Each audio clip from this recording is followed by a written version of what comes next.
What a tremendous experience. I got to visit with the team. Sophie said she had an absolute blast. We're watching everything. You can smell the burnt tires. If you're a race fan, I go, it does not compare to being anywhere else. This is my first time at a NASCAR race. I'm here with team number 34. I've never been so close to the pits.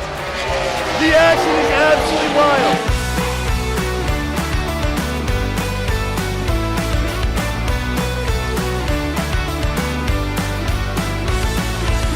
Great day to race like a kid again. There's nothing better than coming out here, having a first-class experience with Jesse Iwuji Motorsports. It's like you're part of the team, you're involved, you're seeing what's going on, you're seeing all the numbers, you're smelling all the rubber. You're right with the racers, you are right in the pit, and it's incredible. I've never been a big NASCAR fan, but after this, I'll definitely be back.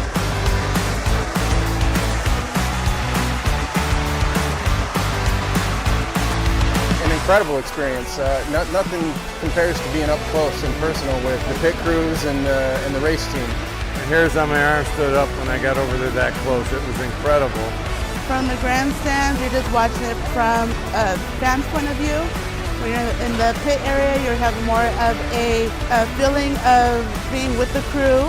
The guys, they're so quick. It was fun just seeing it up close in action. You see it on TV, but it's nothing like it is seeing it in real life. Beyond words how that team comes together so quick. Everybody puts their input in and gets that car back out on the road in literally seconds.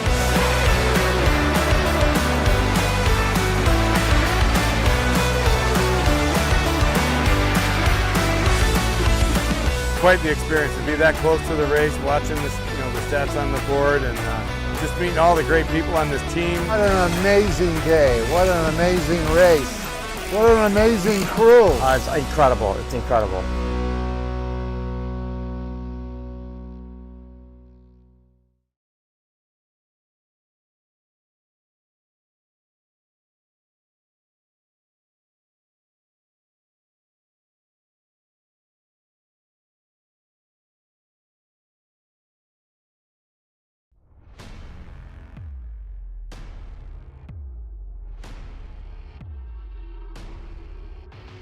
Last time out, we saw our drivers pack themselves in like sardines at the itty-bitty Irwindale Speedway out in California. But tonight, we completely flipped the script. It's time to go to the biggest, baddest super speedway on the NASCAR circuit, Talladega. Let's see who can handle this monstrous behemoth as we get ready to watch the 2022 eRacing Association Omega Cup Winter Bowl live here on Podium Esports. Hi, I'm Joe Peak, and with me in the booth tonight is NASCAR driver Jesse Iwuji and IMSA driver Joey Atterbury. Our producer this evening is Ryan Bauer, and he's using cameras provided by the great Dougie Beard. Jesse, I'm really looking forward to this one because, you can't get much more entertainment value than Talladega. Yeah, Talladega can be quite interesting for sure. I mean, this track definitely requires a lot of patience. The thing is, with these drivers out here racing, they don't have that many laps. When we race here at the NASCAR Xfinity Series, we have 100 laps or more, whatever it is. But these folks, they have less than that, a lot less than that, have almost half of that. And they got to get after it pretty quick. But the thing is, in order to finish first, you must first finish. These folks are all eager to win part of that prize money. We're giving away $5,000 cash. $5,000, that's the purse. $4,000 to the winner. So we'll see who's going to be fighting to get themselves up forward, who's going to make the right moves, not only just the right moves, but the smart moves so that they can stay in the race and be there at the finish. Because at the end of the day, if you're not there at the end, you have zero chance of winning. So it's all about playing it smart, being aggressive as you can when you can, and just at the end of the day, just having a little bit of luck and just being there at the end. Well, and of course, Joey, in the real world, you've got all this equipment and everything that prevents you from making silly moves. Here in the sim world, that doesn't quite exist as much, but that $4,000 is a pretty big draw. Is that enough to get people to play a little bit safer early on? We'll see. Only time will tell. And yeah, you do have to be patient, like Jesse was saying. To finish first you must finish. That's the golden age there in racing, and we'll see if they get aggressive early. Talladega is known to make multiple lanes, not just 2 wide, but potentially 3 wide, and if these drivers get too aggressive early, yeah, damage can really affect it on such a high-speed circuit here like Talladega. Absolutely. As we take a look at the track here, Jesse, located in Alabama, as I said, it's the biggest, it's the fastest, it's the steepest.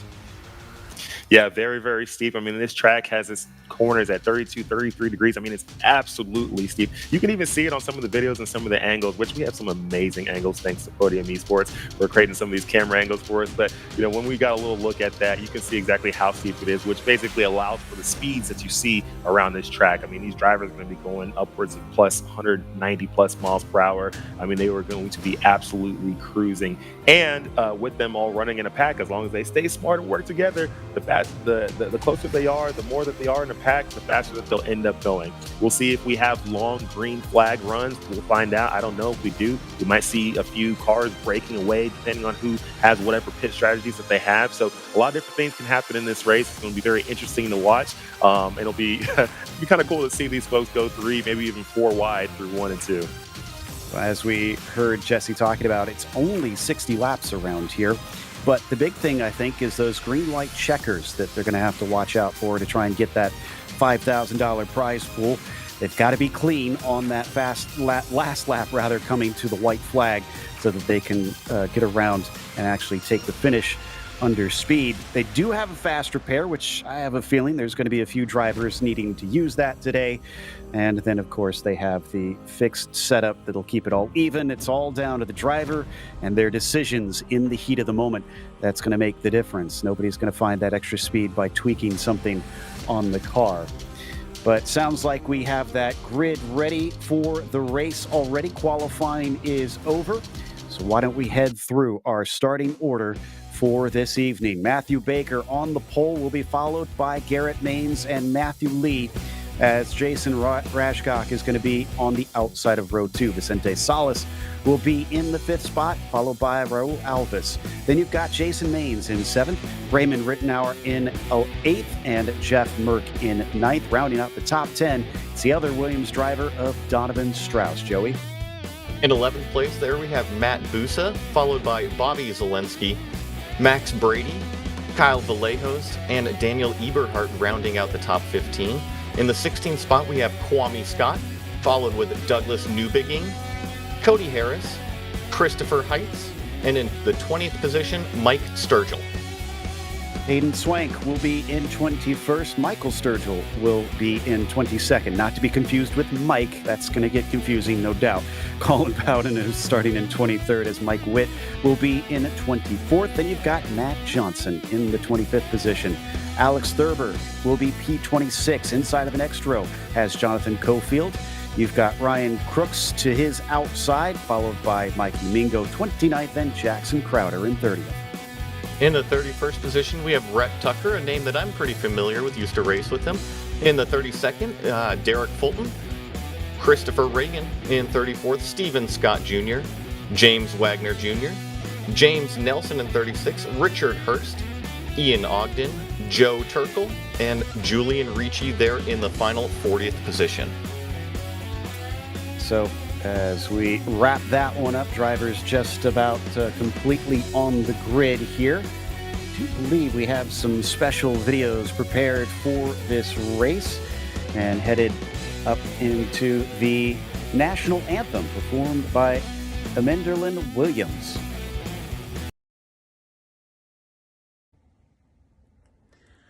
Oh, say, can you see by the dawn's early light what so proudly we hailed at the twilight's last gleaming, whose broad stripes and bright stars through the perilous fight o'er the ramparts we watched were so gallantly streaming, and the rocket's red glare, the bombs bursting in air, gave proof through the night that our flag was still there. Oh, say, does that star-spangled banner yet wave o'er the land of the free and the home of the brave.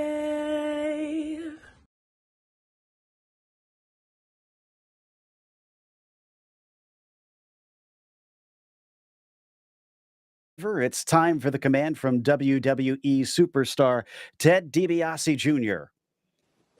Ladies and gentlemen, boys and girls of all ages, sizes, backgrounds, Ted DiBiase Jr. here, former WWE superstar, coming at you tonight, coming in hot, and it is my honor to get this party started tonight. I'm ready to see who's gonna take home the money. So, without further ado, drivers, start your engines!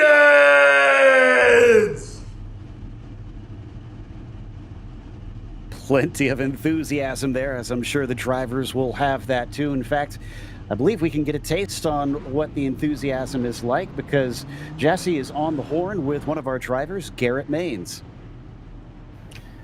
Garrett, you are back in it, and you're definitely a face we've been seeing a lot, here in the ERA events, winning some of the events, finishing top 5. Now we're here at Talladega, the first time the eRacing Association's come to Talladega.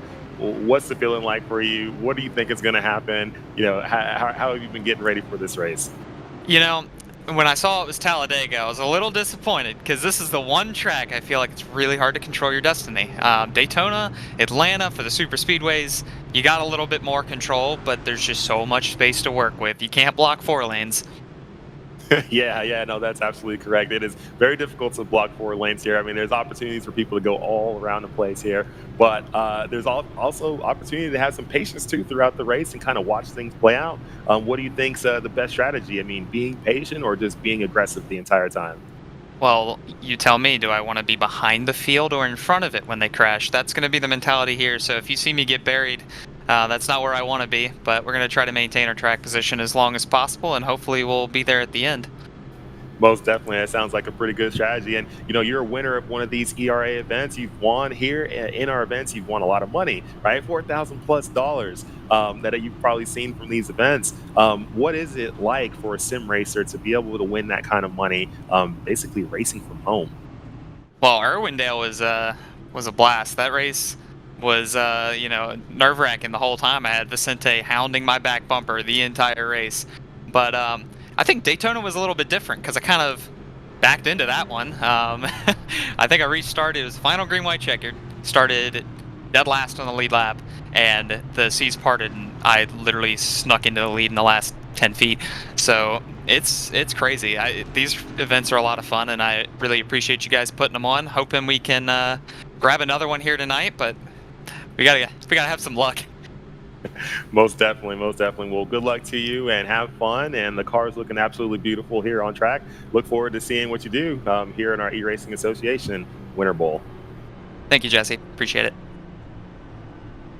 That's Garrett Maines in the 37, starting on the front row out there today. And as he said, at least is going to be up towards the front here at the beginning. But how long will that exactly last? Joey, it's always the track that kind of allows anybody a realistic shot at taking the win. But we've heard that phrase already once, and I'm sure we're going to see it again. First you must finish. So what do you do if you're at the back of the field? At what point do you try to get up to the front to take that win? I think that there's a few varying strategies, and some of it also has to come down to pit stop cycle and what your tire strategy is. I think that we might see some cars take 2. We might even see cars take 4 tires, depending on how these yellow flags fall. And if you're further back in the pack, it's not so bad at the beginning, but I would say with 60 laps, maybe about halfway, I'd really want to start my forward movement throughout, for sure.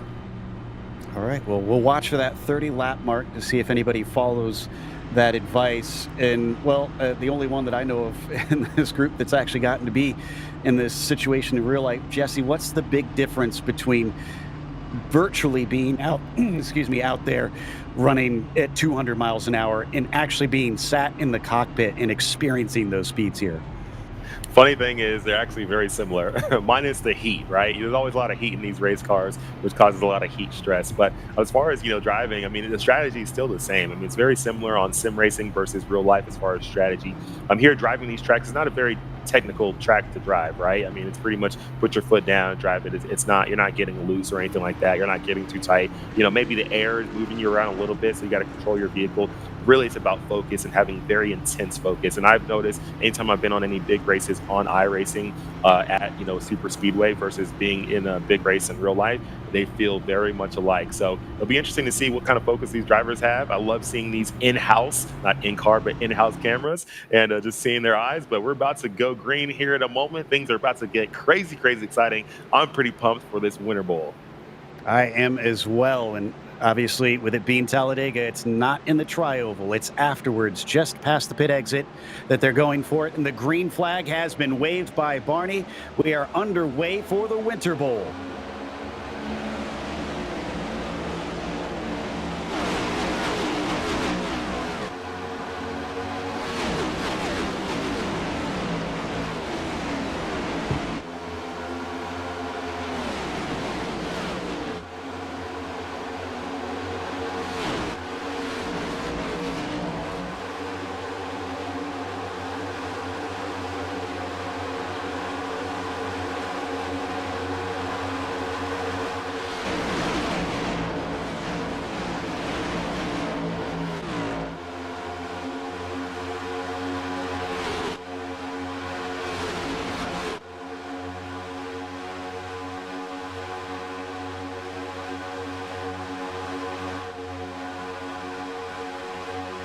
First lap of 60 down, and both Maines and Baker are doing pretty well here off the start, attaining the front of their respective rows at the beginning. And already we got a switch though, Jesse, as it looks like Baker is going to head up top, and it appears that he's bringing Matthew Lee along with him. These drivers are moving around, and it's pretty interesting to see. I mean, we're already seeing 3 wide. We're barely into lap 2, and people are going 3 wide, almost 4. A lot of movement, which makes for a very, very cool race to watch. We love seeing the movement. We just want people to make sure they hold it together. So we'll see how it all plays out. There's multiple lanes here at Talladega. It's wide enough to go 4 wide. If everybody stays calm throughout the corners, you can go 4 wide. Oh, we see some people getting sideways, and we're going into our first big wreck of the race. Oh, it happened right up at front. There's a lot of people in the back scattering to try and avoid it, but there's still plenty collected. There's those spare cars, unfortunately, already needed in this race. It was literally right up at the very, very front. It looked to me, Joey, like the middle line kind of got in the way of a few of the top line runners, and it just caused an unfortunate checkup. Yeah, I think I'm trying to go back and see exactly where this one started, but you're right, it was up in the top lane, and I think just 2 cars ended up a bad push maybe, and that collected downwards, which is never good here at Talladega. Yeah, I think Matthew Lee in the 04, you're going to see him get shoved by the 31 when there was that checkup. There just wasn't enough room. And once you're pinched in like that, unfortunately, it just all collapses like dominoes. And actually, a lot of them did a good job, it seems, to try to get woed up in time, which is often the biggest problem. The brakes aren't exactly used a lot here, Jesse. Yeah, that's the tough part. When you're on a super speedway, you usually come to the track with some of your smallest brakes you run at any particular track. They're not big road course brakes. They're not 6-piston brakes. I mean, these are 4-piston, very small, very light. They're really not that good. I mean, just good enough to maybe slow you up just a little bit to stay off of somebody, but definitely not that great to slow up a lot when you're going 190 plus miles per hour. So all of a sudden, when a big wreck happens and you really got to get on your brakes, you're either locking them up and spinning out into somebody, or you're just not stopping in time, and the next thing you know, you end up into somebody. Well, it was a little disappointing to see a wreck come out quite this quickly as we get the onboard view. Ooh, is he going to make it? Oh, wow. It's tough. I mean, it's a lot of dodging. I mean, You know, it's tough. You never know where people are going to go. The momentums are swinging all over the place. You just got to basically get in that gas, get out of it, use the brakes, spin around a little bit, do whatever you got to do. You just got to get through and try to get through unscathed. That was Matt Johnson using a little bit of luck and a little bit of skill to eventually find his way by. I am seeing, looks like almost 20 cars maybe that have come into pit lane, so maybe a few more than I expected look to be affected out here. Let me double check to see how many of them have used that spare car yet, though. Maybe a few of them saving it if they feel like they can repair it enough, because that's always kind of the trick here in sim racing, Joey, is that, yeah, you've got that spare car sometimes, but if you use it right at the beginning, well, there goes your safety net. I agree, and with it coming out so early, I was going to make the comment that even some of these guys, they might want to have laid back, you know, and not be involved in the pack, but being at lap 2, they didn't even have the chance to separate from the pack. And I think from what I'm seeing here on timing and scoring, 17th place and downwards all came into the pits right there. Wow. I do see 3 of them that went straight through pit lane. That could have been just that they missed their pit stall, unfortunately. That can't happen because you're pitted according to your grid position, so you haven't had a chance until you get there the first time in the race to really see where exactly you are, unless it's someplace obvious, such as first or second, of course. But Cody Harris here catching back up to the fields. And hopefully we'll get to be racing pretty quickly once again. I do see at least 3 drivers taking some time to actually take repairs instead of the spare car. That looks to be Garrett Maines, Matthew Lee, and Max Brady. But about 5 or 6 other cars have taken up their mulligan, if you will, and have headed back out onto the track. It'll be interesting to see basically what the new strategy is for half of these cars, because pretty much half the field got wrecked out. Now, they all got brand new cars, and they are allowed a little bit of damage. I mean, you can get a little bit roughed up at this track and still, you know, maintain good speed. You just can't get roughed up a lot. So they don't have any, you know, fast fixes anymore, fast repairs. They don't have any of that stuff anymore. They can't get a new car anymore. So now they got to manage. Everybody's strategy is going to change now. Some people will still be aggressive. We still have a second shot. Everybody else, they're going to have to probably take a little bit safer approach. So it'll be very interesting to see kind of what happens from here. Looks like they are doubling up. Yep, lights are out on the pace car. So we're going to go racing next time by. Restarting on lap 6 out of 60. Just 10% there. Hopefully we'll get a few more green flag laps of racing before that yellow returns again. And this is definitely too early for any sort of pit strategy from here. At least we hope so. We don't want that many yellows out today.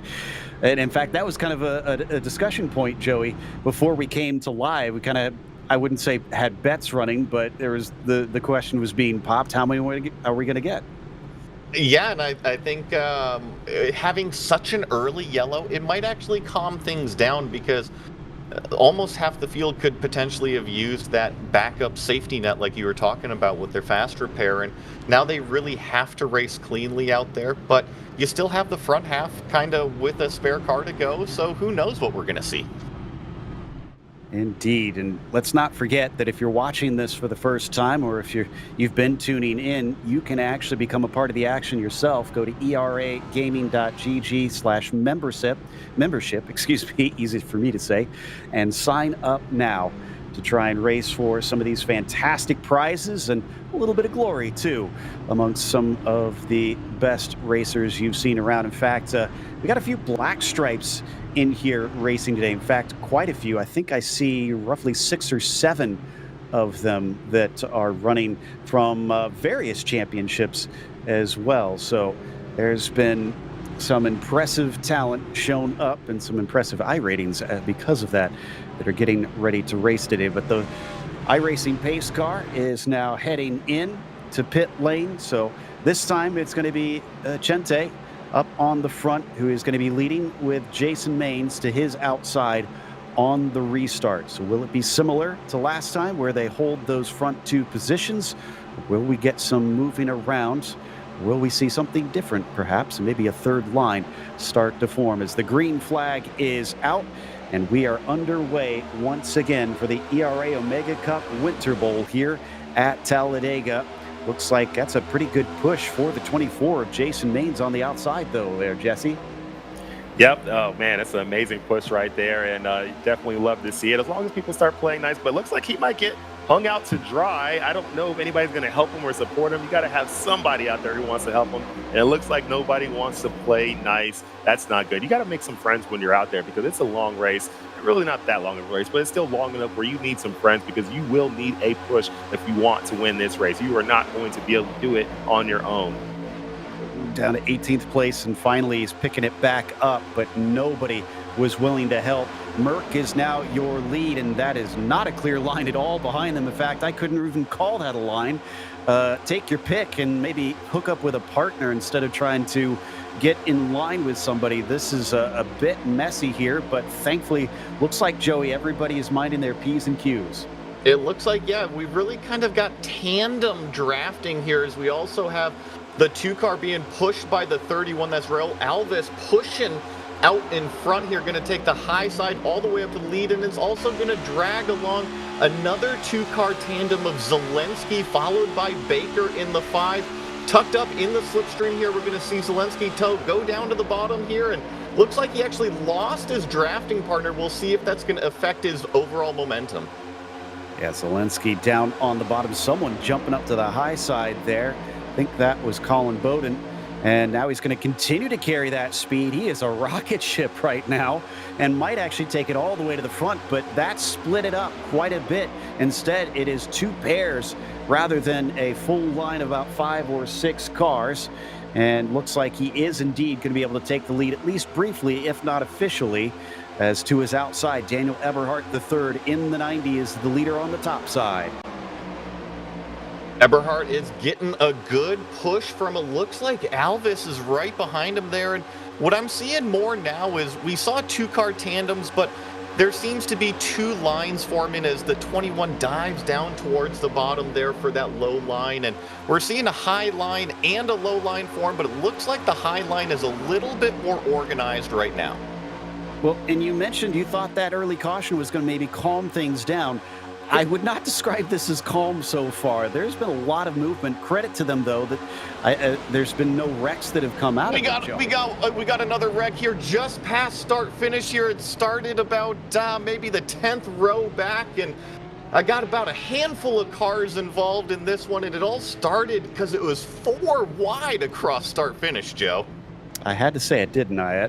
It came out as soon as the words left my mouth. It was the 58 that got tipped to the side, and unfortunately, that pushed him into the 24 of Jason Maines, of all people, who we saw drop from the front there on that one. He got shot down to the safer barrier on the inside wall. Everybody behind was now scattering, and then take your pick. It's another one that collected a lot of sheet metal.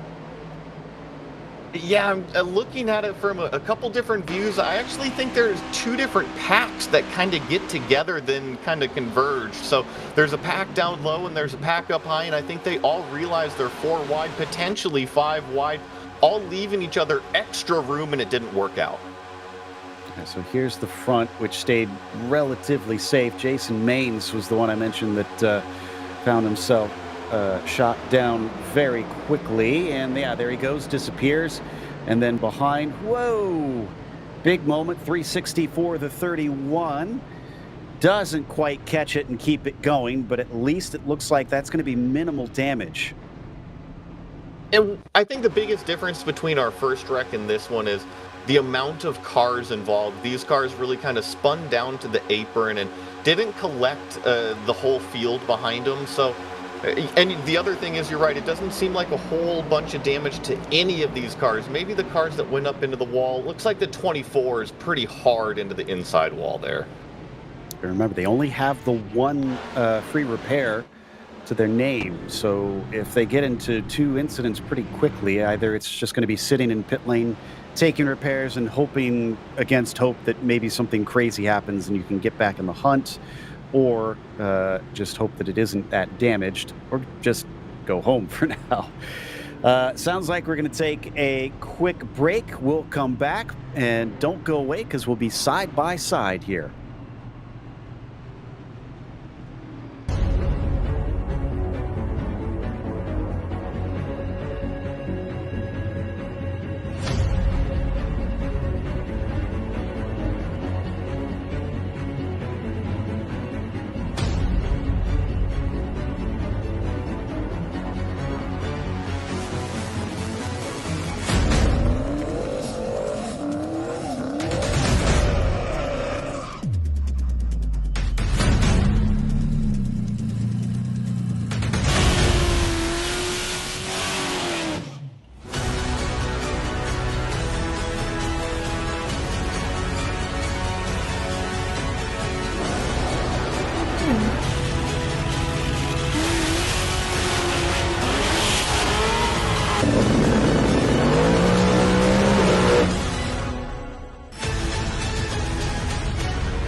Do you struggle finding someone to race with, someone to compete with, or flat out, someone just to give the Gap sauce? Well, you should check out the Gap'em app. Gap'em is the only app that will allow you to race people locally, share videos, and attend events. And after you race, you can actually take your racing video and post it in the Gap'em Postum section so the whole world can see. And even if you're not a racer, you can always head to our Gap'em app crew mode section where you and some friends can continue to meet up, go to car meets, go to car events, car shows, anything that has nothing to do with going to the racetrack. Gap'em is a one-stop shop for the car world. Looks like I just got a match on the Gap'em app. Time to serve someone some Gapple beans. Ready, set, Gap'em. Do you struggle finding someone to race with, someone to compete with, or flat out? Welcome back to Talladega Super Speedway. We're getting ready to restart once again here for the ERA Omega Cup Winter Bowl. And Talladega is being Talladega, of course. We've had 2 cautions already, but that gives us a chance to talk to one of the founders of ERA, actually. Sean Yoder is here with us. Sean, you guys have had some fantastic races. You've had over half a dozen already since 2020. You've got to be proud of what you've been able to develop here. Yeah, it's unbelievable to watch the evolution of what the eRacing Association started as, where it is now, where we want it to grow into the future. Just, it's an absolute pleasure to be a part of it and watch the racers get out on track and battle for the prizes that we have available, and that being able to run across 3 different platforms. It's incredible. It's absolutely incredible, and I feel so good being back in the booth with you guys after being away for so long. It's great to be here, and we're at a track that's literally about 25 minutes from my house. So it's a homecoming of all the way around today. Yeah, and it's the first time you guys have run at Talladega, but so I'm guessing you're probably keeping a few things close to your chest, and we have some teasers of maybe a few that you'd like to see show up on the schedule in the future? I'm not going to get into that right now because 2023, there's definitely some. I'm not going to say we're doing anything differently, but there's some changes and we're ramping some things up. It's a stay tuned thing. I hope everybody has a great holiday season, but stay tuned for 2023. It's going to be amazing. It's going to be absolutely amazing. Lots of fun on track and off, and we look forward to actually being able to do a lot more with our members in 2023 and host a lot more events, have a lot of live streams, Q&As, just ramping up our presence and really evolving this thing. It's, like I said, it's a pleasure to watch it grow, and it's so good to be working with you guys at Podium. Oh, it's been a pleasure to get to call these Sean. That's Sean Yoder, one of the founders. We'll talk to him some more, but for now, we've got Green Flag Racing.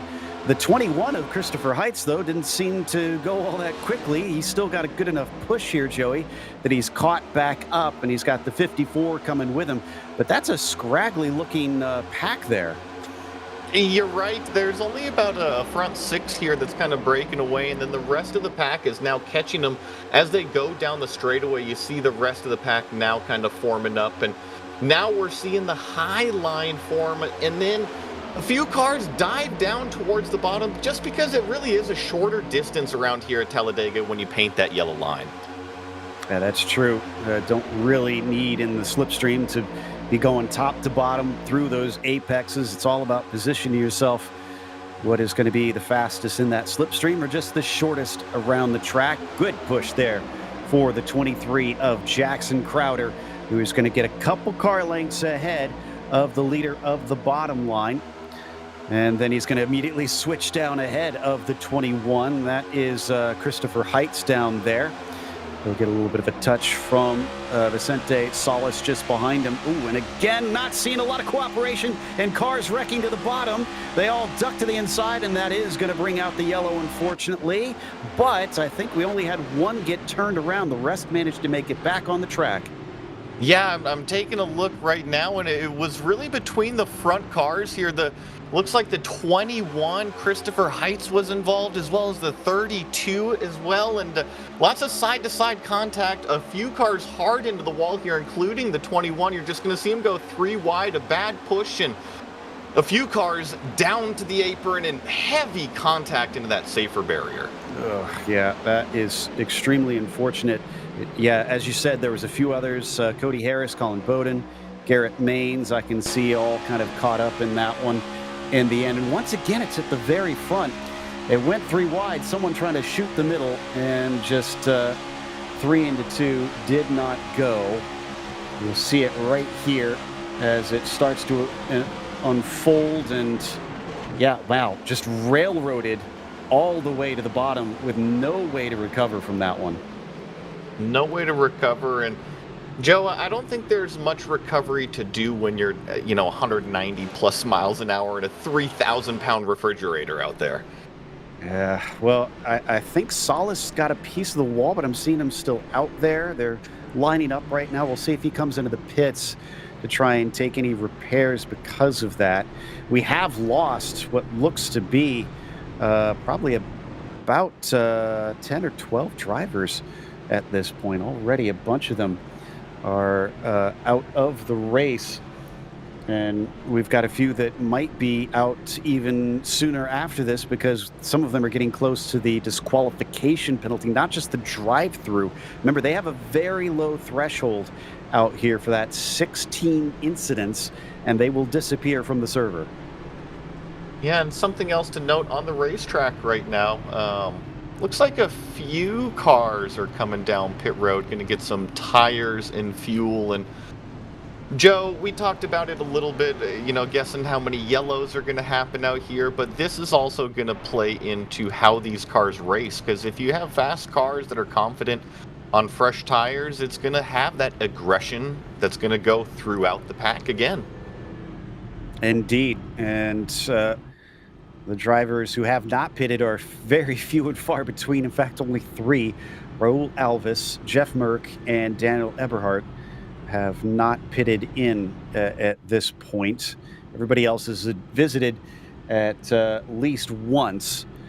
Some have been very briefly in there. Some maybe just topping off fuel and things like that. But we'll see if that changes as things go on before we get to that halfway point where we know drivers will probably be trying to pit in. In fact, we've had 3 cautions already. I wonder if they could go all the way to the halfway mark and just split this in 2 on fuel.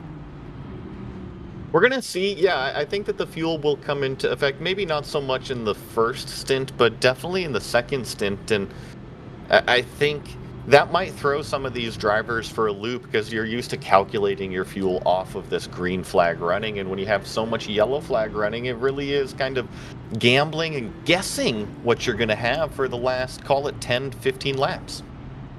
Yeah, that's a fair point on that one. So they'll have to keep an eye on that and make sure that they're recalculating, or whoever their crew chief is recalculating on the fly so that they don't wind up getting it wrong in the end and come in when they need to. But at this rate, I'm not sure if we'll even have green flag stops. The pattern has been a very brief green flag running before we get to another yellow, so they should have a pretty open door on when they're able to come in and get to the finish the way things are going right now. We're waiting for them to come around to the start-finish line to see if we get the lights off once again or if we have to cycle around once more. Checking to see if anybody has lost both their free repair and have basically got too much damage to continue. And I do see a number of free repairs having been taken down at the lower levels of the timing and scoring, although a few of them have come back up to the top. In fact, as high as 4th place, James Nelson has already been in and out and has made his way back to the front. But unfortunately, despite our common sort of advice here, Joey, being at the front has not kept you out of the wrecks. No, it hasn't. I think really the first 2 was just formed in the front handful of cars and collected a lot of cars behind there. And One thing we're seeing is we only have the one faster pair, but Talladega is such a long racetrack. These pace laps are quite long that even if these cars have damage, there's plenty of time that you can come down here and get it fixed, have those guys hop over the wall, and hopefully get your car back out there and up to speed. Matthew Baker, who was our pole sitter, you saw there for a moment. Matt Johnson as well in the number 32. Baker's going to be starting in 7th on this restart. As for the 32, he is going to be starting from 24th, so he's got a ways to work his way back up through the field. It's actually one position up from where he began, 25th. So another driver that has not been able to avoid some of the chaos, it seems, although he hasn't used his spare car. He has been in pit lane. Sounds like most of them from row 3 on back have put on fresh tires. But Talladega not known for really rewarding the fresh rubber nearly as much. We'll see whether or not that pays dividends. Yeah, it looks like row 3 on back is on a little bit fresher tires, and then about half as many laps as the front half, and then looks like going all the way back to row 8 is when those guys came in on this yellow here. Here goes the pace car. Alvis is going to have control of the field. That's one thing that's been interesting. Typically, we've often seen the same person leading on the restarts, especially here at Talladega, since they often are ahead of a lot of the action. But it's been a constant cycle of who's going to lead us back to the green, and there it is for Alvis as he starts to get on the loud pedal, and they make the long journey around the first couple laps to get up to full tilt. You mentioned it, the long journey, and already a little bit of moving up to the middle lane. Maybe the middle lane has a little bit of more acceleration, but these cars really do accelerate up to speed throughout the entire first lap. Jeff Merck is now going to replace the pusher there on the 31 of Alvis. That was Eberhardt in the 90 who went down to the bottom. Maybe he liked the look of that one a little bit better, but it's not giving him the speed. 75 of Nelson is going to help him out in the meantime. That second row is going to get a nice little run of momentum because of the gap that formed there. Will they actually take it, make it 3 wide? No, they're going to hold up. We're going to go 4 wide through the tri-oval, the short shoot here at Talladega, a little bit further back, but seems like the top line has the most organization right now. Always here in the sim, it seems like this low line prevails through the corners, but if we get to see a really long organization line up top, you're going to see the momentum rule. Absolutely. Shooting off that high banking certainly seems to give you a lot of speed there. But Alvis is not as quick as James Nelson, who's getting a big shove of his own. And I think that is from Eberhardt there in the 90. Yes, indeed it is, in the white machine. That's Bobby Zelensky, who's been kind of taking positions here and there during these first few laps back on the restart, and it's got him into second place. I'm really impressed with the run that Zelensky has had. He came into the pits there under that yellow, so he's made up all of these positions on track, and now he's pushing. He's going to look to the outside lane for the lead. He's got now Eberhardt behind him. It's been a pretty aggressive pusher. We're going to see if these two will team up. Yeah, Zelensky known for being very good on both the road and oval side here on iRacing, having raced at the top level on each of them. And right now he's going to try to race to the top for $4,000 here in the ERA WinterBowl. And he's not going to hold it for very long because the 90 now switches around to the outside. He's going to have that momentum from the top side that we mentioned. Hopefully they don't take too long here because this is set in December in Alabama. And as such, even though it's only 4 o'clock in the afternoon, you can see how low the sun is already. I agree. Yeah, the shadows are pretty low on these cars as we still are doing 3 wide racing here, doing lap 21. And one thing that I'm noticing, Joe, is that number 90 car of Eberhardt, he's been very aggressive. When Zelensky got out in front of him, he pushed him out there, but as soon as he got clear, he took the chance to try to poke his nose into fresh air. He does not want to be following. He wants to lead. Yeah, seems to like to be in that clear air, but that's what surprises me, that so many of them have chosen to try and do that, to try and get out to the front. And it feels like that may have been the big cause of a lot of the issues and cautions that we've seen already. At what point do many of these drivers realize we got to put some laps in before we try and push our way forward? I think that comes down to each driver and how they're feeling out there today. And you gotta remember, Joe, I'm pretty sure there's a big check on the end of this one, too. Oh, yeah. No, $4,000 would motivate me. I can guarantee you that. But sometimes you got to try and use that discretion as we ride on board with Baker now in the number 5, trying to get a little bit farther ahead. He fell down to 11th from that, restarted from 7th at the beginning of this green flag run. But again, you don't need to be at the very point every single second. He waits patiently there on the bottom, about 5th down the line. We're going to get a 3rd row start to form potentially. I was noticing that the 31, Alvis, he's been really our leader on these restarts. He fell back in the pack, and he's got the 3rd car line up top, but he's been really aggressive in trying to make this very, very top line work as he continues to try to push this 54 car. Meanwhile, the 97, unfortunately, getting caught in the middle, sometimes called the sucker hole, as there's just nobody to help Julian Ricci, and is all the way down to 13th, 14th position and continuing to fall. Remember, he was up about 3rd or 4th position before this, so that happened incredibly quickly in just a single lap. Things can happen very quickly, even when you just kind of get shuffled out and you just lose any sort of momentum out there. You see a few gaps between these cars, and if you get hung out in the middle, yeah, you're just kind of in no man's land. Right now at the point, it is Eberhardt ahead of Crowder. It looks like Alvis is still in it, so he restarted from the top spot, and he still remains in 3rd, so he's kind of hanging around where he was before. Here comes the bottom line once again. Ogden in the 33 on this one, getting a nice shove from Zelensky as they fly down the backstretch. Once again, a little bit of 3 wide forming behind them. Thankfully, they were given room this time.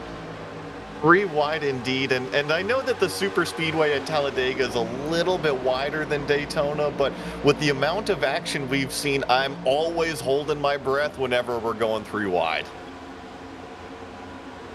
Yeah, same here. More just because, like you said, it's not the space, it's almost the fashion in which they've been doing this.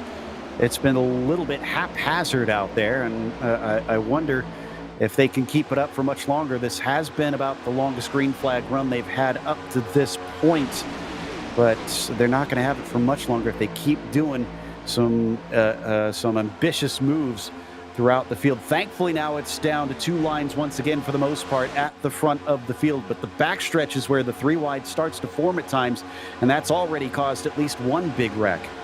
And we're having a lap car on the low line right here. That means this entire low groove of lead lap cars is going to have to shift up and go 3 wide around this slow car. And Eberhardt's actually going to use them as a pick here. Pretty aggressive move from our leader.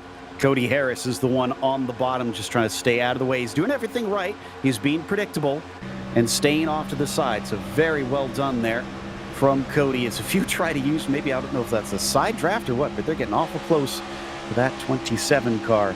In the meantime, he's already running in 38th of our 39 drivers that are still out there currently.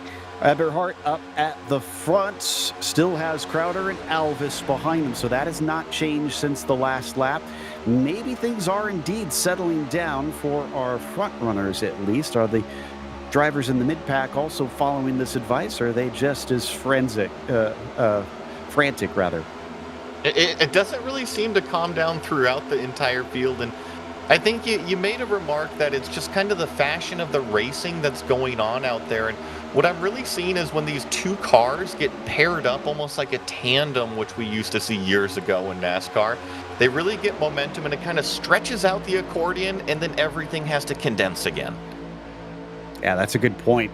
And it takes some awareness from the drivers, is trying to duck low one more time. The 90 of Eberhardt is trying to be tricky, but he could be too clever for his own good if he's not careful. Williams driver Donovan Strauss now heading up to the high side as he's trying to come back forward here in the number 41. 3 wide here, and it's a little bit safer because look, you got some breathing room front and back. It's not quite 2 by 2 up here at the front of the pack, but yeah, 3 wide, always holding my breath.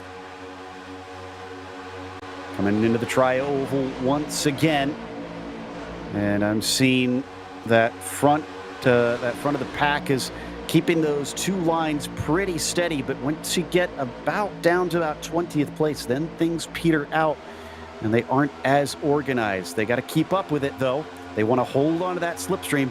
In the end, that's really the main thing here, Joey, is just hold on to that front pack in some form or fashion. Absolutely. If you lose the draft, it can be really tough. The only saving grace at that point would be a full course yellow, but you never know how these races are really going to end up, and you have to stay in touch with the draft. You're right.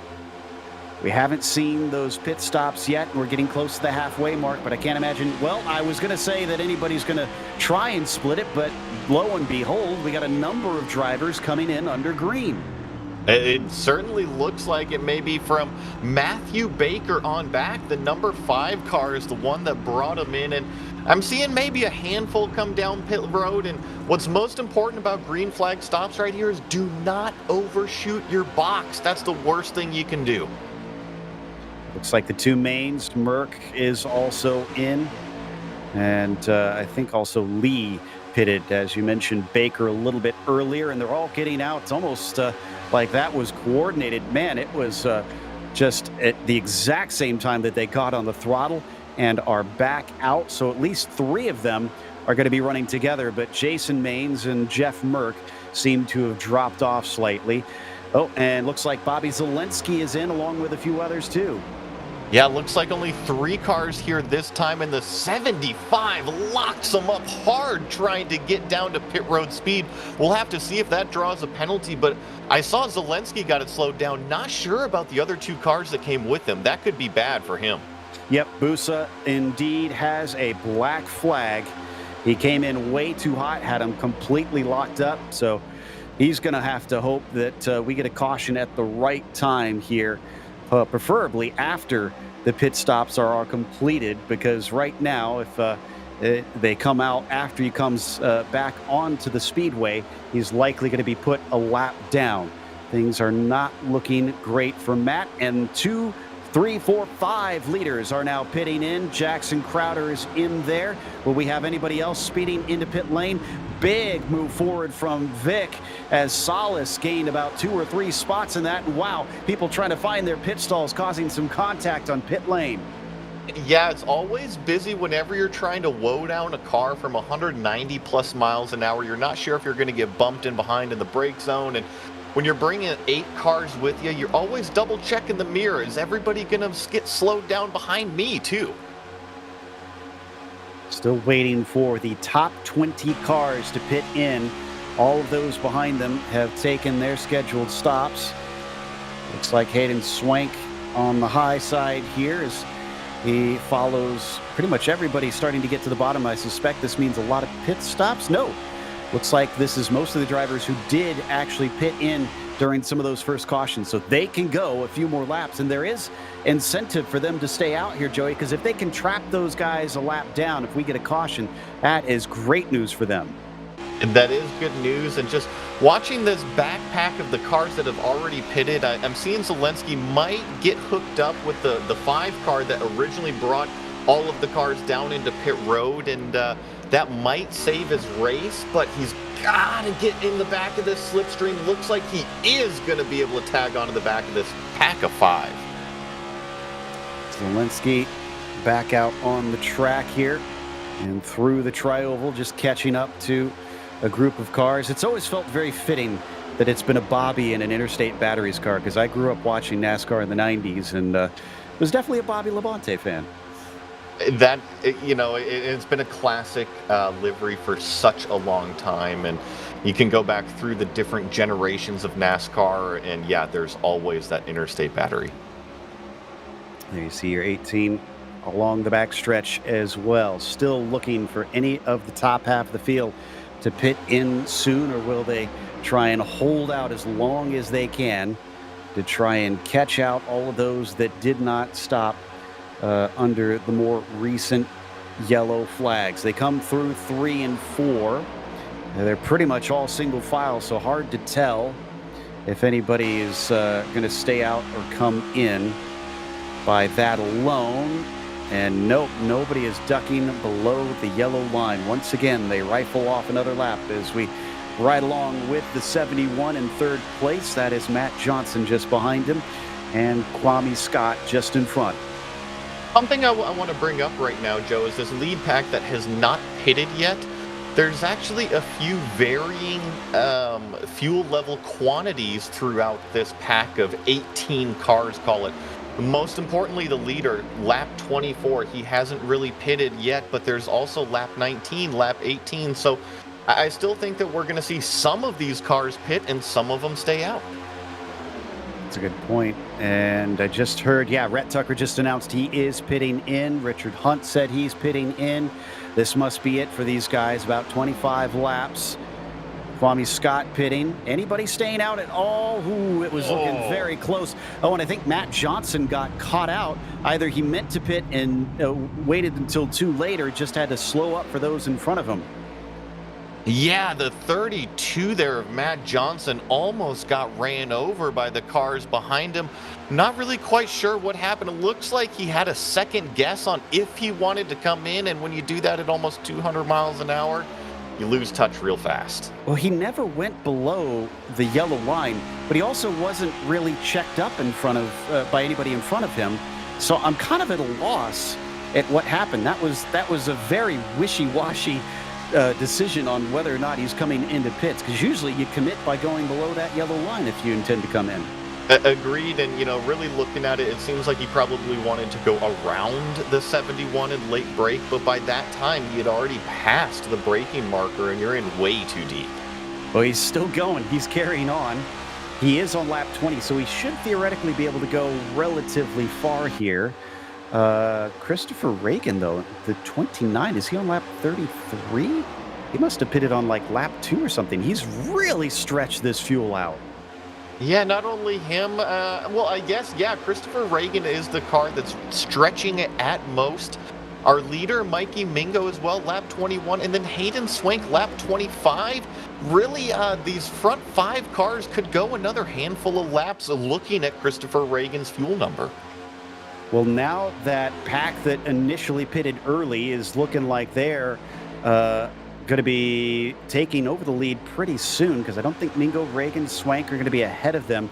It's Baker with Lee Maines, Garrett Maines, I should clarify. Chente Salas up in that front group. You can see him on screen right now. They've been running 2 lines, but this looks to me like a motion to try and single it down. Yes, and to paint this picture, Joe, is actually Vicente Salas that had the lead coming out of the pit stops, but they only had 3 cars paired up. It was the number 5 car of Matthew Baker that got the bigger line of that momentum and ultimately just drove by Vicente Salas that had the better pit stop. Indeed, and it still matters. It especially matters under green, these pit stops here at Talladega. Drivers can't really rest on their laurels, because every second that you are not at full throttle, your rivals are moving about a football field a second. They come to the start-finish line once again. Mingo still going to lead the way, so we're waiting for the top 5 to pit in. However, let's see, it is 28 cars on the lead lap. That's very few trapped the lap down. Whatever the strategy is for the 39, maybe they're just trying to look for track position here, waiting for that caution, but I doubt that it's going to work out in their favor the way things are going. Yeah, and just these other cars are too broken up, and I think that you got to limit the bleeding right now. Come in, take your pill, make your bed, and see what happens, because with 23 laps to go, I think we're probably going to have another yellow flag. I would definitely be willing to put some money on the fact that we'll get another yellow before this is done, especially in those final few laps when people really start to dice for position. I'll be amazed if we don't use at least one of the green-white checkers, frankly. But Matthew Baker in the number 5 is once again at the top spot. Remember, he was our pole sitter. He knows how to go fast out here. And Matthew Lee not really showing any signs that he's trying to get around currently. No, he's not. He's just kind of tucked back in there. And I think that's the smartest thing they can do. And when they came out of the pits, they all got teamed up and they saw that momentum, just drove them right around Solace. And right now, just keep it up, click off these green flag laps. Yeah, so that front group, I mentioned a few of them, Baker Lee, Garrett Maines, Jason Maines, Bobby Zelensky's in there, Donovan Strauss, Chente Salas is up there. Looks like Max Brady. And that is it for the drivers on the lead lap in that front group. They're not too far ahead of Daniel Eberhardt and his crew of about 5 cars here. The question is, can they work together enough to catch them? They only need to go maybe about 1.7 seconds faster up the road, because it's about 2.5 between them currently. Yeah, and I'll take a look at these lap times as they go across the stripe again, but looking at our lead car, quote unquote lead car, Matthew Baker up there, ran a 50.17 this last lap, and Daniel Eberhardt's about to cross the line here, and he's coming across at a 50.12, so nearly identical between the two packs. So that's, I guess, somewhat good news for them, because if they're not losing time, they know that they're at least in with a shout, especially if things start to erupt with that front pack and they aren't as organized. They could either run them down or just straight up overtake them if they have a bit of a wreck, especially on the last lap where they cannot throw the yellow. Once you get that white flag, that's it. It is a race to the finish line, kind of old school NASCAR style. But the number 5 is anxiously awaiting for the 39, the 29, the 49, the 32, and the 77 to pit in. Woo, things suddenly break out. Yeah, definitely a shift up to the high groove. Zelensky is going to draw 5 cars behind him. That's going to leave Baker in the number 5 all alone with only a single car pushing him. We're going to see maybe the draft come into effect because they are catching 2 cars on that low line. I mentioned that sun a little bit earlier. It's getting very low in the sky. Everything is in the shadows now. Now, it's not officially sunset yet. It's still above the horizon, I believe. It's just all the stands and the walls around here have put things in the shade for now as we continue on, and things are definitely not what they once were. This is exactly what that second group wants. My goodness, the car behind the number 5, that's Matt Lee, was getting very, very squirrely for a moment. Yeah, definitely. Things are starting to mix themselves up a little bit, and I think we might be crossing that threshold here. Working 19 laps to go. The drivers might be looking down at that lap count and say, all right, it's time to go. Absolutely. So, as we fire off another lap, top 5 have actually broken up. It's now 3, Mingo, Reagan, and Swank. Johnson is way back there, and then, Zelensky dropped back to the second group. That's interesting. Unless, excuse me, no, Zelensky was with that group, but it was somebody else pitted, so I must have missed that, as someone must have ducked in while we weren't looking. So hence why we suddenly have only 3 up there at the front. And surely this can't be right on my time and scoring. Do they have 40 laps of fuel? I'm seeing that as well. You just got to remember, Joe, the first maybe 10 laps, 15 laps of this race were at a very slow pace under yellow flag. So he's got to be running on fumes at this point, and it looks like we're seeing all 3, no, just the top 2 come in here. Oh, well, Reagan is going to miss that pit entry, though. That's going to be an unsafe pit entry, which means a black flag. And, that is one of the most unique ways of pitting I think I've ever seen. But he just about got his stall. He was slightly too far forward. Now he's going to back into it, and he'll get there eventually. Hey, anytime that you can get a fresh set of tires, and trust me, if you can't make it around on fuel, you do what you can to stop in the box. Yeah, I don't blame him. Yeah, I mean, he had to at that point. There was no going back around, so... But he kind of put himself in that position. Unfortunately, it was a critical mistake in that moment, and he has way lost time to the lead pack. They are long, long gone now. They're also very disorganized here on the backstretch.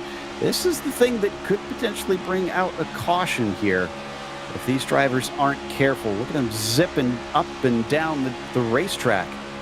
Yeah, well, Baker really came with a big head of steam this past lap and kind of worked his way up on the bottom line.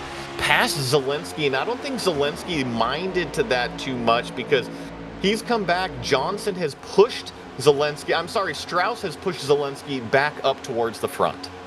And that's it. That means this group is now once again your leaders. The 5 is going to be able to move back to the top, and with a huge run there. Jason Maines was shoving him all the way, and then as soon as they got to the front, of course, the 5 abandons him.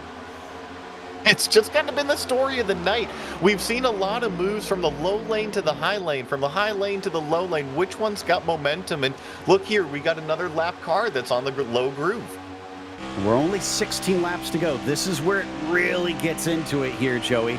I'm not surprised we're starting to see things really get a little crazy out here because drivers know that they've got to get the track position. There's a few more wobbles in this front pack. Certainly makes them a little bit scared, no doubt, but they hold on to it.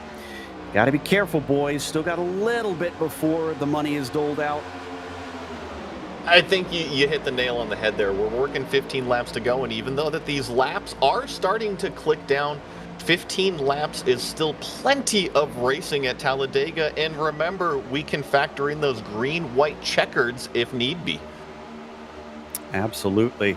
And if they get the caution about 4 laps from the checkered flag, the original checkered flag, that's when you can expect to see the green-white checkered come out. That's going to be too close to be able to have a traditional caution, and they have got to go into overtime from there. The other side of that is some drivers pushed a little tight on fuel, some did not. Did everybody take that into account? Is anybody going to have the fuel to go into that overtime if we need it? That's a great point, is that don't stop too early. We saw about 40 laps be stretched, and looking at these leaders, they're on lap 19 here with about 15 to go. They should be okay on fuel, but if we run all 3 attempts, you never know. Exactly, yeah. Whoa, as the 75 has to catch the car, bumped down to the bottom. Somehow he is still in it. Matt Busa, who is actually a lap down, thankfully does not bring out the caution, even though he was certainly in a bit of action. Got my eyes peeled on this white 90. Oh no, we got trouble in turn 3. They somehow save it. I'm not sure if we're going to get a yellow, but we got cars all over the racetrack. That was Matthew Baker with a save of the century. I don't think he hit anything hard. He got tipped around by somebody else there that started it. And then unfortunately, it looks like, oh, did we have... Somebody disappeared from too many incidents. I'm checking to see who that was. I think that was James Nelson. Yeah, James Nelson, our first to fall victim to being a naughty boy. Yeah, and I'm looking at this replay here. We see the 5 on the bottom, and I think Matthew Lee gets a bad bump from the 31 that turns him down into the 5. But how these 2 cars don't go back up into the field and get collected. Oh, very close call for Baker there. That is fantastic car control. Sideways at 170 miles an hour, going from the banking to the flat on top of that. There is just so many factors in this that makes this a fantastic catch. Let's watch it one more time from above here. Not only the steering response, Joe, but also the pedal response that you have to be on the throttle, on the brakes to lock it down, to not get slid back up. Great job from both of those competitors. Okay, they're going to re-rack, and I do believe they're going to try and keep this caution short because we are running out of light here today in the midst of December. I'm sure Alabama in December feels quite nice right now, especially compared to up here in Ohio. But in the sim, it does still have the short days here. And looks like Jason Maines is pitting in. I see Garrett Maines joining. I wonder if this is a call related to potential overtime, thinking they're not going to make it if we do get a few of those. And unfortunately, Joey, cautions breed cautions. So this does make it a little bit more likely that we get a few here at the end. I agree with you. And the only counterpoint to that is that cautions don't burn very much fuel, so I think that if there's guys that are okay on fuel, now they're good. All right, taking off now. and getting back onto the track. Yeah, that's the nice thing, is that it does save you some fuel in the process. But obviously, if you are already tight, then you can't magically make that fuel as much as the verbiage of the engineers like to make you think so. Okay, this time it's going to be Ryan Crooks who is actually going to be leading. Another case of a restart with a completely different driver from before. Definitely a new driver, and you always have to wonder how they're going to play the restarts, if they're going to go early, if they're going to go late, and especially here at Talladega with the start-finish line so far around the front straightaway, it always throws a variable. And Joe, something I want to say, with the sun going down, it's very Darlington-esque, isn't it, out there? Yes, it is. It's getting very yellow and orange up in the sky, and it's unfortunately going to run out of sunlight eventually, but I think we're good for now because it's 12 laps to go. Even if we have a few cautions, there should be hopefully just enough light to get us through to the finish. And I don't believe, doesn't look like they've doubled up, so I think it's going to be one to go this time by. You know, the old adage, all the drivers, we always visualize the racetrack and we close our eyes and drive the racetrack to get prepared. And hey, if the sun goes down out there, these guys will have that opportunity. Have you ever visualized Talladega? How difficult is that one? You know, it's only a couple turns, but I think it's all in the timing. When do you turn? Exactly. Perhaps the simplest visualization, though, is there's somebody else coming down pit lane here, and looks like, yeah, they are starting to go double file. So they won't restart this time, obviously, because they passed the pit entry, but they should get the one to go message. So restart on 10 laps to go. Let's see if we get a 10-lap dash, or is this once again going to be, interrupted? 37 drivers are still out there impressively. We've only lost 3. Yeah, not too many drivers have retired, like you said. I think the long pace laps are helping, that if somebody used up the faster pair, then they get more damage. The longer pace laps allow them a longer time to sit there and get that damage repaired and then get back out there on the racetrack. But Joe, coming 10 to go for this green flag, we've seen the cars really have to accelerate up through the first lap, and when they do that, it seems like they get paired up in that tandem, 2 cars at a time, and that's when those accordion effects of stretching and condensing really happen. Okay, so Crooks and Eberhardt on your front row, Brady and Crowder on the next one, Salas and Zelensky, Donovan, Strauss in there. There's 3 black stripe drivers. Zelensky and Strauss already in the Coke Series for next year, and Chente is actually trying to qualify his way back in. He was just barely out of it at the end of the 2022 season. But let's see, what happened to our others? Because they've all, unfortunately, it's been some very bad luck for the rest of our 6 here, as they're all well down the order. In fact, only one other one is on the lead lap. That's Garrett Maines, and he's in 29th currently. So he's going to have to work hard. The good news is it looks like he has a completely clean car from what I can tell. So he could maybe work his way up, but that'd be an amazing run going from 29th to the lead in 10 laps. That would be an amazing run, and looking at this picture of the front of the field, I'm seeing our familiar faces really kind of rise to the front again, like you were saying. Vicente out there, and also Zelensky. We've got Eberhardt on the front row, and things are about to go down. No doubt. Ryan Crooks waiting for the green flag as they stack up as closely as they can, which is a bit surprising because usually you don't want to be too, well, you want to maybe allow just a little bit of room to get yourself a bit of a run if you want to duck out of line after the start-finish line, but nobody seems interested in that. In fact, top line with a 90 gets a nice little jump. How soon does he switch down? He does not. He didn't get the clear. All 4 cars are pushing nose to tail on the bottom. Now the 3 cars are pushing nose to tail in comparison to only the top 2 right now. It's really neck and neck, a drag race down the back straightaway. who is the 22, tried to go up high, but then fortunately ran out a bit of space. I think that was maybe Donovan Strauss also trying to go up high and get a little bit of a push, and that didn't quite work out, creating a gap there in our front runners as they come off of turn 3. Now 9 laps left to go. Zelensky heads to the middle. I'm not sure if this move is going to pay off so early for Zelensky right now. Might be more just track positioning and wanting that middle groove.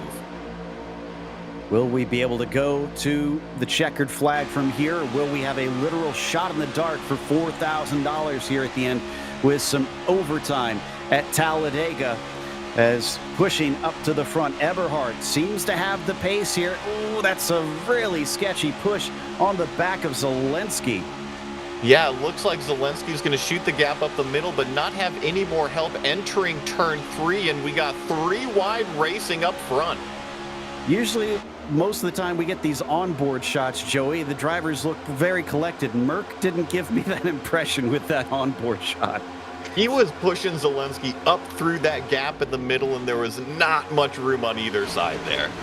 Yeah, no wonder he had his teeth clenched. And, well, now Zelensky once again teams up with a 90, which seems smart to me because it seems like Eberhard has really had this one locked down since this restart.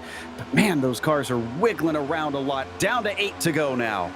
Yeah, they are, and I agree with you. I think this combo of Zelensky and Eberhard out front is going to be tough, but we got 4 wide down the back straightaway. This is chaos. Team tactics starting to play out as well. The Williams Duracell cars have hooked up together and are starting to push forward in the middle, but Zelensky comes down to block them. Zelensky now in the middle groove, Eberhard up top in the 25 down below. Now we've got 4 wide off of turn 4, the top groove with the momentum. 7 laps to go now as they cross the line. It's been getting wilder and wilder out there. They need to make it to the white flag and cross the line if they hope to get away without a caution here. At the rate this is going, I can't say I'm optimistic, but these are, as I said, skilled drivers. Big save from the 18 as he gets a bad push. He gets another bad push there. They're just trying to keep the momentum on that bottom groove as we're still 4 wide behind him. Amazingly, Zelensky still is on the bottom. And oh no, looks like we got a wreck further back. Big wreck. This is definitely the big one here. Unfortunately, I'm seeing about a dozen cars that are making contact, some of them race ending. And it looks like we might get a restart in, especially if they shorten this caution. We should be able to go back to green with about a 2 or 3 lap dash. Yeah, from what I see here, it starts with a 31. He's going to go up into the red car on the high side, and then from there, just everything gets collected down low. And man, another wreck that was really in the front of the pack. So I wonder, did Garrett Maines get through that? Remember, he was one of our pro class drivers that we were kind of watching on. Looks like he did. He did make it through. Nice stuff there from the 37 to stay involved. That'll put him up into 20th as we watch with him.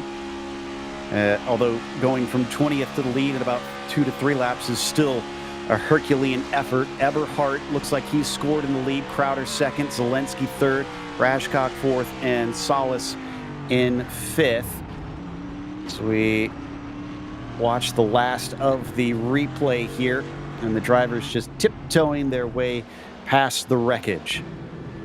Now, yeah, it was a pretty big one, but I think what you're saying there, Joe, is true. The majority of our front runners definitely made it through, and still not quite a green-white checkered attempt yet, but getting there. All right, let's see if they switch it down to 1 to go this time by, or are we going to have a little bit longer to wait before we go racing? We're down to 6 to go, and here is 5 as it crosses the line. Indeed, just saw a message from race control. It's been shortened. We are 1 to go. We'll get a 4-lap shootout. Great call by race control there. I know that the sun is setting, and we want to get this race in. Seen a lot of cars that looks like they're not going to be a part of this restart based on how many are coming down pit lane. We might be down to something in the realm of only 26 or 27 on the lead lap here for the restart. Essentially, if you're on the lead lap, you are in with a shout for the victory and those $4,000. And let's not forget, Joey, it's not just the top spot that it receives a reward. $500 for second, $250 for third, $150 for fourth, and $100 for fifth, all of which are quite attractive if you ask me. So sure, I'd like $4,000, but if I wind up in the top 5 anywhere, I'll be ecstatic. One thing you got to remember, Joe, is that the top 5 at Talladega could all be within maybe a few thousandths of a second, so I'm still shooting for that checkered flag. Some big names that have won, and some of them have won multiple times out here. Parker Retzlaff, Mike Sturgill, Vicente Salas has won twice. Garrett Conrath, Garrett Maines has won twice. And Bobby Zelensky got the summer race at Road America. Naturally, the road track meister gets that one that day. But this is going to see whether or not we get a first 3-time winner, or if we'll see someone join the 2-time winners, or will we get someone who is new at the top spot. Eberhart looking for his first. Crowder as well. Rajcock hasn't had one yet so far. So as the pace car peels in, Eberhart now has control. We've seen him up at the top spot on these restarts before, and he fared decently well. But Crowder alongside him, how ambitious does he feel to try and snatch that lead away on the bottom line? I'm also got my eyes peeled on that 24. He's got somewhat fresh tires. We'll see if he's able to give a good push to this outside line. That's a good point as well. As the green flag comes out, and we are underway. If we get a caution from here, that'll take us to the green-white checkers, essentially. No, it's Eberhart who instead jumps up to the high side. Will he get some help? Yes, he will. Crowder hooks up with him. Looks like we got 4 cars paired up in the middle groove. Call it the high groove, and only about 3 down low right now. But once again, these cars really accelerate through lap 1, but momentum goes to that high line. Rajcock gave a good push there. Donovan Strauss up to 4th. Zelensky's on the bottom side all the way down in 5th, but he's got a helper in the form of Salas and Sturgill. So that's very good company. 2 drivers who have also won. And as they, excuse me, no, that's Mike Sturgill. See, I told you we'd get confused. Not Michael. That is one so far. Different Sturgill. They come to the line here to take 3 to go. Started to see almost a 4-car breakaway, but they're not far enough to get away from that slipstream. They are not far enough, and Zelensky trying to do everything he can to try to keep in this lead pack here, as we really have Eberhart getting pushed by Crowder, pushed by Rajcock, and now we've got 3 wide off of 2. Big block as well there from Donovan Strauss. He saw Zelensky coming and said, no, you don't. Held him back, but now he's out of line, and now he's got to work together with the very man that he balked. I agree with you there. Big block. He saw that head of steam, but look at the low line now, and you see Eberhart really move down. He sees that low line as a threat, and it looks like that's Matthew Lee in that black car leading the charge. As they come to the line, 2 laps to go now to decide $5,000 worth of prizes. If they can make it to that white, we are going to the finish on the scheduled allotted laps. But it's been just wild up here at the front. The drivers have been making some scary moves, and in fact, I'm seeing a few bumps at the back there that don't look all that great, but they're going to hold it steady down the back stretch. Ooh, and the big push there up at the top, Crowder and Eberhart, who have been working together for much of the race, once again give the shove. Crowder shoves Eberhart out front, and Strauss is just hanging on there. Zelensky goes to the bottom, got a big block there from Strauss. Oh, and another one there from the 90. Things are starting to look a little bit nuts. Can they get to that white flag just a few hundred more feet? And it looks like they're going to make it. We're going green to the finish as someone was off down to the inside. Michael Sturgill gets bumped off, but still no yellow. Daniel Eberhart leads. Strauss is in second. Strauss is really pushing Eberhart out front right now. We're going to see if that's going to give a run to Zelensky, but look behind as well. There's a huge head of steam. We're going to see if it's going to be a 2-by-2 battle coming out of 3. The young Williams driver has a good shot at becoming a new winner here. So does Daniel Eberhardt. Garrett Maines, though, wants to stop them and become a two-time winner. Somebody diving up to the high side out in the back. Looks like the 37 of Garrett Maines. Going to try and overtake them. Does he have the speed? Oh, we got a wreck behind them. A few cars slapping into the wall. But now Strauss has the inside, and the 90 gets hit. Everybody behind him is wrecking as the 41 car is going to take the win here today. Donovan Strauss wins $4,000. And I am not sure who came across second because it was a crash between the entire field. Donovan celebrating. He knows what this has meant for him. He is hyped on this one. How about Rashcock with second place as well to get himself a cool 500, and Crowder in third to round out the podium with 250. Managed to avoid the melee at the very end. We all knew it was coming. We knew it was going to be just a complete mess to get to the finish. And the answer to the question of who is going to manage to take the big prize is Donovan Strauss here today. Those 60 laps were fantastic. Certainly had a few yellow flags in there, Joey, but I think we saw a great show today. Absolutely. You couldn't ask for better racing to really close out the race before the yellow, and then that final run through the white flag with all the bump drafting to Strauss coming across to take that checkered flag. What a finish. Down to the start finish line, and there come the donuts for the 41. I know it says 20 on the car. Officially, he is number 41 in this one. He's going to burn it down and get to celebrate a well-earned win, especially after a tumultuous season in the Coke Series. I'm sure this will thrill Donovan Strauss here for Williams Esports. Now, I believe we've got the replay for that final lap here, Joey. This will take some picking apart. I was trying to keep my eye on who the leader was. There was so much going on behind. There was a lot, and it was Eberhardt out front being pushed by Strauss. You have Zelensky kind of hanging out in the third place there, but where the real accordion comes is you see this pack of two behind him. Okay, that's where things really start to condense here, and you're going to see Eberhardt get a push here from what I believe is Garrett Maines up on the top side, and that's ultimately what turns Eberhardt down the racetrack and starts this whole wreck. Yeah, there it is right there. He's kind of out of sorts. And here comes the incident. Ooh, it's behind them. They start wrecking. The other thing about Garrett Maines that is just absolutely gutting is that wreck gave him his disqualification. He was over 16 there, so he didn't even get to see the checkered flag. He had it happen right out of the tri-oval. Yeah, and you got to hand it to Eberhardt there. He was trying to block high, he was trying to block low, and I think ultimately the car just came around on him.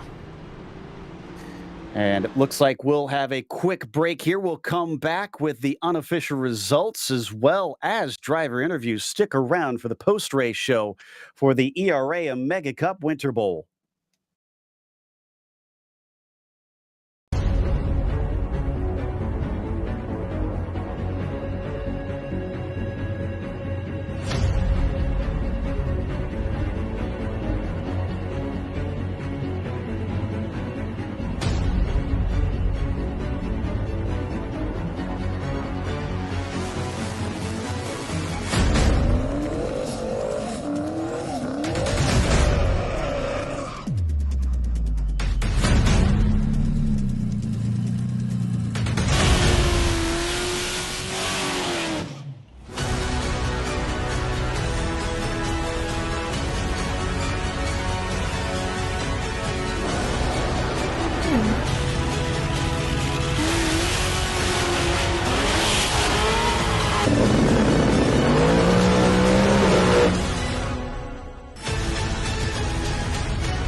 Do you struggle finding someone to race with, someone to compete with, or flat out, someone just to give the Gap sauce? Well, you should check out the Gap'em app. Gap'em is the only app that will allow you to race people locally, share videos, and attend events. And after you race, you can actually take your racing video and post it in the Gap'em Postum section so the whole world can see. And even if you're not a racer, you can always head to our Gap'em app crew mode section where you and some friends can continue to meet up, go to car meets, go to car events, car shows, anything that has nothing to do with going to the racetrack. Gap'em is a one-stop shop for the car world. Looks like I just got a match on the Gap'em app. Time to serve someone some Gapple beans. Ready, set, Gap'em. Welcome back to Talladega Super Speedway. The ERA Omega Cup Winter Bowl sees Donovan Strauss take home $4,000 ahead of Jason Rajcock in second place and Jackson Crowder to round out the podium. James Wagner in fourth and Bobby Zielinski in fifth also will get some money tonight, as Julian Ricci was just outside of the awards, unfortunately, in sixth. Eberhardt, after he looked so strong there at the end of the race, only took seventh position. Raul Alves, who also led briefly, was eighth today, as Jason Maines was ninth and Kwame Scott was 10th. Followed up with the 11th position of Mike Sturgill, not to be confused with the 12th spot of Michael Sturgill there next to each other. Ian Hogden in 13th, Matt Busa 14th, Mike Witt rounding out the top 15 positions. Followed with Matt Johnson, Steven Scott Jr., Douglas Newbigging, Matt Lee, and Ryan Cooks in the 20th spot. Last car on the lead lap was in 21st with Jeff Merck. A lot of drivers were collected there in those late cautions. Garrett Maines 22nd with his DNF, Gente Salas 23rd, and Raymond Rittenauer in 24th. Alex Thurber finished P25 today. Matthew Baker in the 26th position, then has Rhett Tucker 27th. After that, it's Derek Fulton 28th and Christopher Reagan in P29. Richard Hurst will round out your top 30 and last one lap down. Yeah, looks like back there in the 32nd spot here, Joe Turkle, followed by Cody Harris, and then got Christopher Heitz, Hayden Swank, Mikey Mingo, Max Brady, and then a few of these cars also just had a few more problems earlier on.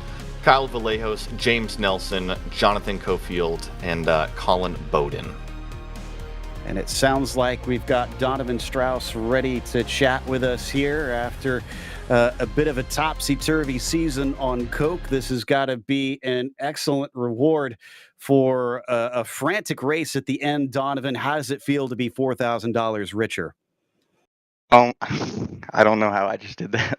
I was like 8th on coming to the white, or actually I was like 4th, and I just told myself I had Spencer Burns in my ear.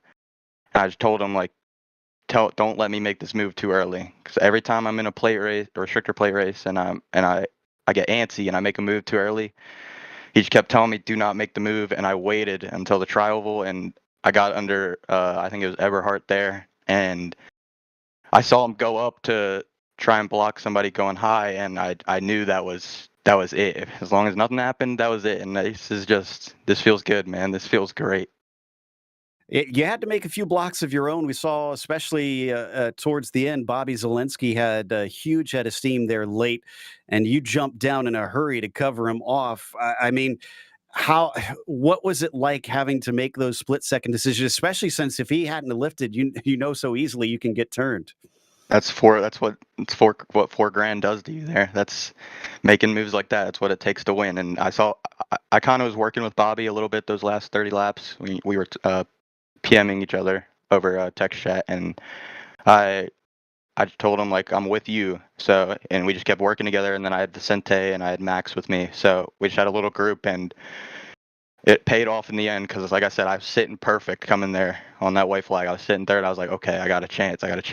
And this feels so good, man. Joe, you know everything I've went through this year on the Coke side of things, and it feels so good to a refresh, a restart. It feels good. and I took a little bit of break after Coke off of everything for a couple weeks, and this is a refresh restart for me, and I'm excited. I'm excited for 2023, and this is just the start. Yeah, I know I'm supposed to be impartial, but I have to admit there was a little bit in me that was cheering when you came across the line and first after all that we called over on the Williams Esports channel for you guys. So congratulations. Anybody you want to thank that helped put you in victory lane today? Yeah, I'd like to thank obviously Vicente, Max, and Bobby for working with me there. Spencer for helping me stay through it and stay calm and tell me not to make the moves too late or too early. Thank you to Williams Esports, all of our sponsors, Duracell, Chill Blast, Fanatec, Recaro, BenQ, everybody that supports our team. Honestly, I had no clue I was going to run this race until like basically last second. So I'm glad I did. I'm glad it worked out. Yeah, I mean, thanks to everyone that supports me. It's we got new things on the rise for 2023, and I'm beyond excited. Sounds Before like you- it was. Sorry about that. I want to chime in real quick from everyone at the eRacing Association. Donovan, congratulations, man. That was a spectacular finish. Heck of a race. I just Thank wanted you, to make guys. sure I got in here and said congrats, man. Have a great holiday season. Watching you come across the line, the celebration was early. It was amazing to watch. Congratulations, man. Heck of a race. Thank you guys for everything you guys do and all the events you put on. I mean, that was raw emotion coming out of me right there. I was just so excited. Yeah, we could tell. We could tell, man. We could tell. We're going to see you back in 2023. Thank you. That was Donovan Strauss and Sean Yoder there. Donovan, our winner here today. Up next, though, in second place, it might not be $4,000, but I'm sure Joey will still have a relatively happy Jason Rajcock with him. Standing by with Jason Rajcock there. Yeah, second place winning $500 tonight. Tell me, how does that feel? It feels really amazing. I was sitting in ninth, coming off four. I'm like, there's still a chance. There's still a bit of a chance here. And it just, the seas parted through the tri-oval, just coming out. And then I saw the leader, Donovan, there. And I was like, yes. I'm like, I got second. So I'm like, that was super. I'm super stoked right now. Well, talk us through those final half lap there, because I noticed that too. You were hanging out there in 8th or 9th position in the low line, really just waiting for it all to unfold. And then, yeah, you made a move up to the top to snake your way through, and man, inches to spare there. Yeah, I was following Jackson there off going into 1 and 2, and I'm like, come on down. I wanted him to come down so I'd have the draft because I had a little bit of right side damage. So I was following him, and then coming out of 4, I'm like, this isn't looking too good. And I saw that 18, I think Zelensky and someone else kind of touch and move. I'm like, all right, coming off 4, I'm right behind Jackson there. Lifted a little bit, kept on going, and then I saw them start to get a little wiggly, and I'm like, okay, this is my chance. I'm like, I'm pretty sure they're going to come down the track, so I'm just going to go up and hope something opens up and the seas part, and I was able to just pass through. So I'm still kind of in shock.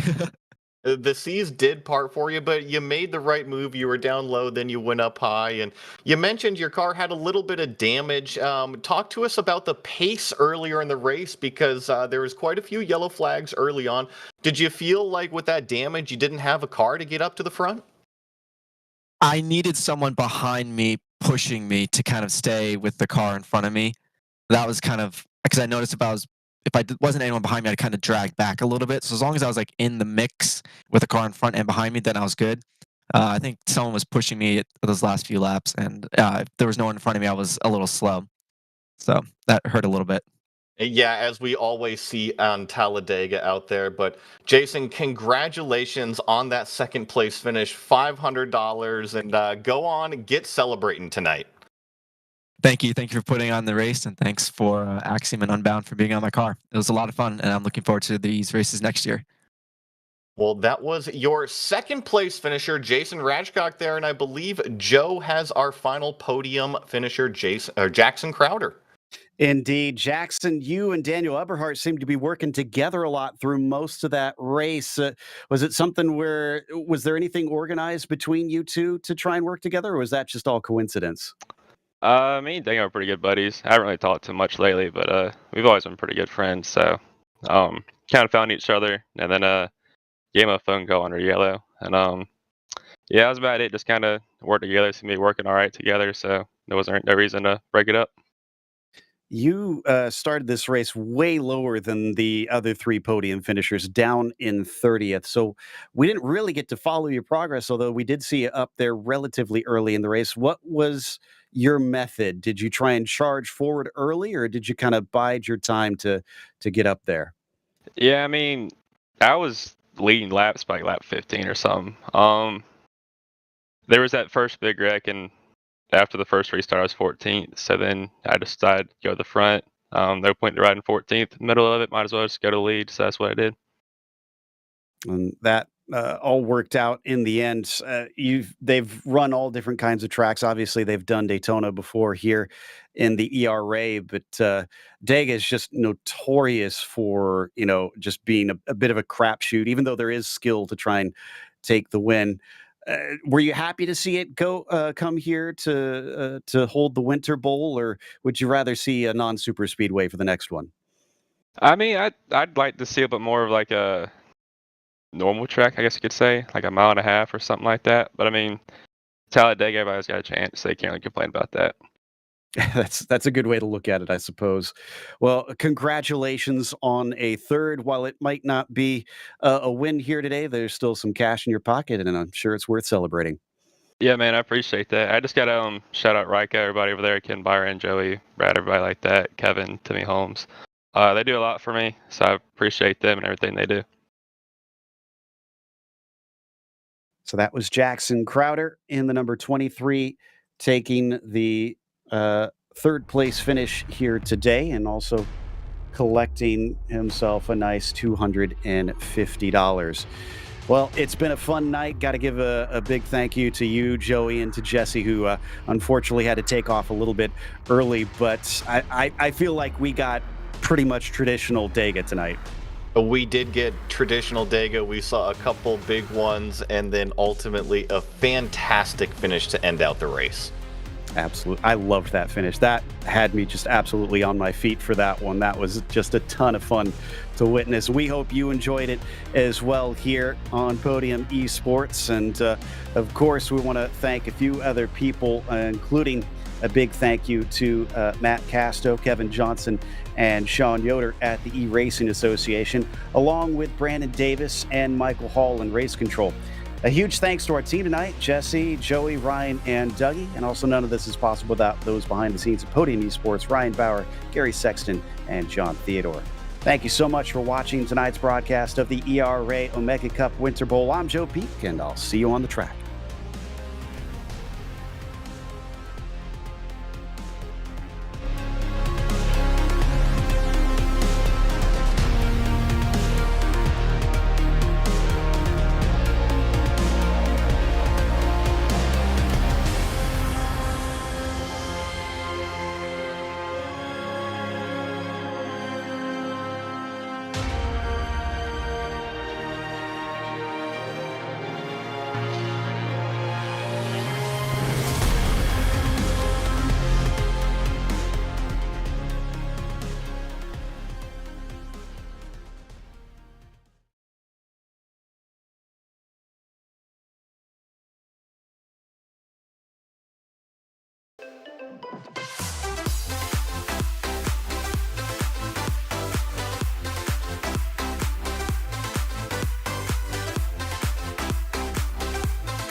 struggle finding someone to race with, someone to compete with, or flat out, someone just to give the Gap sauce? Well, you should check out the Gapum app.